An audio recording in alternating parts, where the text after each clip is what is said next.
I asked my family recently what it was that they missed most about going to church. I wonder how you would answer that question.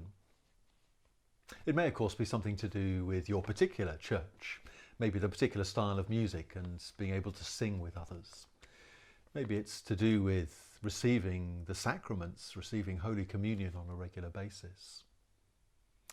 But I'm guessing that for most of us, very near the top of our list of things we've been missing most is the sense of community, of simply being with one another. Churches have all sorts of different ways of expressing that. Sometimes it's through small groups where people meet together to simply chat and share their lives together. Sometimes it's through activities where we do things together.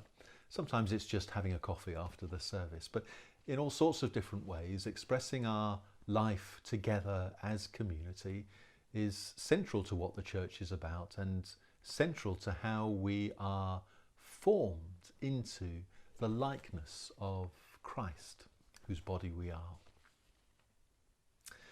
And that's why when we think about the temptations that Jesus faced, and that's what I'm looking at in this short series of videos, the second of the temptations when Jesus was in the wilderness was that he was taken to the pinnacle of the temple and told, throw yourself off and God will come and send his angels to rescue you. This is the temptation to perform, to do that public acts where others will take notice and be impressed by what you're doing.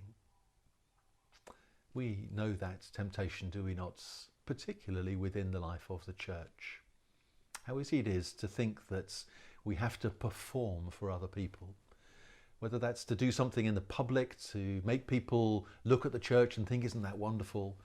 Or whether it's to do with our own worship and wanting people to be impressed with the way we perform music or whatever it may be. Or whether it's to do something spectacular and to feel that we have to impress people. Jesus, of course, rejected that temptation as with the others, making it very clear that that was not what he was about at all. And I wonder whether through this period of lockdown we've been having to learn again something of the importance of placing community before performance. Maybe the very fact that we've missed community so much and struggled to find ways of expressing that virtually over the internet is a reminder to us that we need the physical contact, if you like, of actually being with one another. That's important to us, not just as human beings, but indeed as the church. And maybe as we begin to think about how we emerge from lockdown, we need to be thinking less about our performance, what we do in church, and more about our community and how we express the deep bonds of fellowship that exist within the body of Christ.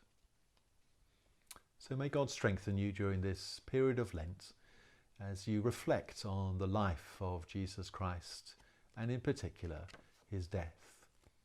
So I pray that you would not only know him with you, strengthening you in your own situation, but that you would find ways of being part of the community of Christ, even during this period of lockdown, but also as we look forward to the end of this period and being with one another again.